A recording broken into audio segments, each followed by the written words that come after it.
తిరుమల శ్రీవారి దర్శనానికి మాజీ ఉపరాష్ట్రపతి వెంకయ్యనాయుడు హాజరయ్యారు. సోమవారం ఉదయం వీఐపీ దర్శన సమయంలో ఆయన కుటుంబ సమేతంగా మొక్కులు చెల్లించుకున్నారు. ఆలయ మహాద్వారానికి చేరుకున్న వెంకయ్యనాయుడుకి అధికారులు, అర్చకులు ఘనస్వాగతం పలికారు. ధ్వజస్తంభం వద్ద నమస్కరించిన అనంతరం శ్రీవారిని దర్శించారు. రంగనాయకుల మండపంలో వేద పండితులు వేదాశీర్వచనం అందించగా టీటీడీ అధికారులు శేషవస్త్రం, తీర్థప్రసాదాలతో సత్కరించారు. అనంతరం వారు మీడియాతో మాట్లాడుతూ దైవభక్తితో పాటు సమాజ భక్తి కూడా మనకు అవసరమని, తిరుమల దేవస్థానం ప్రపంచ హిందువులకు స్ఫూర్తి కేంద్రమని అన్నారు. శ్రీవారికి వచ్చే కానుకలు భక్తుల సౌకర్యాలకే ఉపయోగించాలన్నారు. ప్రభుత్వాలు దేవస్థానాల వ్యవహారాల్లో జోక్యం చేసుకోవద్దన్నారు. ప్రతి ఊరిలో గుడి ఉండాలని, గుడి కట్టడం భక్తులదని, బడి కట్టడం ప్రభుత్వ బాధ్యత అని హితో పలికారు. ప్రముఖులు స్వామివారిని ఏడాదికొకసారి మాత్రమే దర్శించుకోవాలని సూచించారు. ఇది కేవలం నా సలహా మాత్రమే అని వెంకయ్యనాయుడు స్పష్టం చేశారు.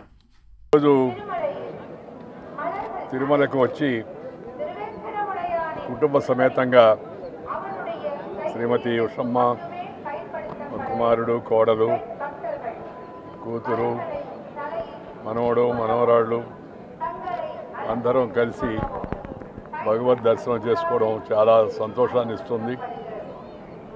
భగవద్ దర్శనం వలన అందరికీ సదాలోచన, సత్ప్రవర్తన, సద్బుద్ధి, సదాచారం వాటి పట్ల మరింత విశ్వాసం కలిగి సానుకూల దృక్పథంతో ముందుకెళ్ళేటికి అవకాశం ఉంటుంది. అందువల్ల జీవితంలో ప్రతి ఒక్కరికి ఆధ్యాత్మిక చింతన చాలా అవసరం. మన హిందూ ధర్మం ప్రకారం మనం దైవభక్తి కలిగి ఉండడంతో పాటు సమాజ భక్తి, సేవ, అనురక్తి కూడా కలిగి ఉండాల్సిన అవసరం ఎంతో ఉంది. తిరుపతి తిరుమల దేవస్థానం కలియుగ వెంకటేశ్వర స్వామిని మనం పిలుచుకుంటూ ఉంటాం. ఎంతో ఒక స్ఫూర్తి కేంద్రం లాంటిది. ప్రపంచంలో ఉన్న హిందువులందరికీ ఇది ఒక ముఖ్యమైన స్ఫూర్తి కేంద్రం. వెంకటేశ్వర స్వామి దర్శనానికి వచ్చే భక్తులు సమర్పించే కానుకలు, ఇచ్చే నిధులు, వీటన్నింటినీ కూడా పూర్తిగా ధార్మిక కార్యక్రమాలకు, ఆధ్యాత్మిక కార్యక్రమాలకు,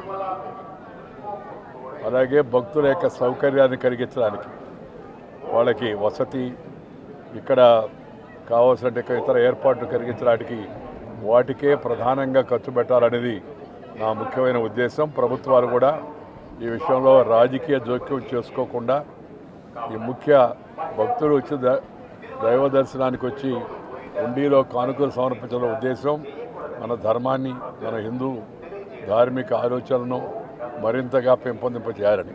అందుకని నేనేం చెప్తున్నానంటే, దేవస్థానం నిధులు ముందుగా మన ప్రాచీన సాంప్రదాయం ప్రకారం ప్రతి ఊరిలో ఒక గుడి ఉండాలి. అది దేవస్థానాలు, ప్రముఖ దేవస్థానాలు ముందుకు వచ్చి, ముఖ్యంగా తిరుపతి దేవస్థానం లాంటి దేవస్థానాలు ముందుకు వచ్చి ఆ కార్యక్రమాన్ని చేపట్టాలి. గుడి లేని ఊరు ఉండకూడదు, అలాగే బడి లేని ఊరు ఉండకూడదు.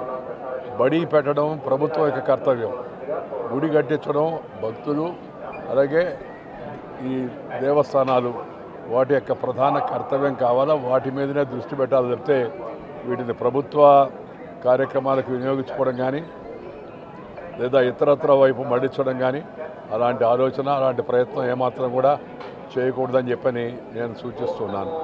అలాగే నేను ప్రతిసారి చెప్పేటట్టుగా ఈ వచ్చే యొక్క ప్రముఖులు కూడా, ఎవరినైతే మనం ఇంగ్లీష్ భాషలో వీఐపీలను పిలుస్తుంటామో, వాళ్ళు కూడా సంవత్సరానికి ఒకసారి వచ్చి దర్శనం చేసుకొని వెళితే మిగతా సామాన్య జనానికి రోజువారీగా వచ్చేటికి వేలాది మంది జనం చెప్తూ ఉన్నారు మన వాళ్ళు. సుమారు 80,000 వరకు రోజు భక్తులు వస్తున్నారు వాళ్ళకి దర్శనం కలిగించడం అనేది. ఎంత చక్కని ఏర్పాట్లు చేసినప్పటికీ కూడా సంఖ్య పెరిగే కొంది కొంత ఇబ్బంది ఏర్పడుతుంది. ఎందుకంటే బయట మనం ఎన్నైనా ఏర్పాటు చేయొచ్చు, కానీ లోపలికి వెళ్ళిన తర్వాత మందిరంలోకి ఆ దైవ దర్శనానికి ఉండే స్థలం, సమయం అది పరిమితమైంది. దాన్ని దృష్టిలో పెట్టుకునే మిగతా ప్రణాళికలను కూడా అధికారులు సిద్ధం చేస్తుంటారు. దాని దృష్ట్యా వీఐపీలు అనేవాళ్ళం ఎవరుతున్నారో మనం వచ్చినప్పుడు పరిమితంగా మన వాళ్ళని తీసుకురావడం. రెండవది, ఈ సంవత్సరానికి ఒకసారి వచ్చే పద్ధతి కానీ పెట్టుకుంటే దేవస్థానం నిర్వహణ పైన ఇబ్బంది కలగకుండా ఉంటుంది, అందరికి కూడా మంచి అవకాశం కలుగుతుంది అనేది నా సలహా. ఇది నా సూచన కూడా ప్రజాప్రతినిధులందరూ కూడా దాన్ని పాటించాలి. ప్రజాప్రతినిధులు అన్నవాళ్ళు దేవాలయానికి వచ్చినప్పుడు మరింత బాధ్యతతో మరింత హుందాగా వ్యవహరించాల్సిన అవసరం ఎంతో కూడా ఉందని నేను భావిస్తున్నాను.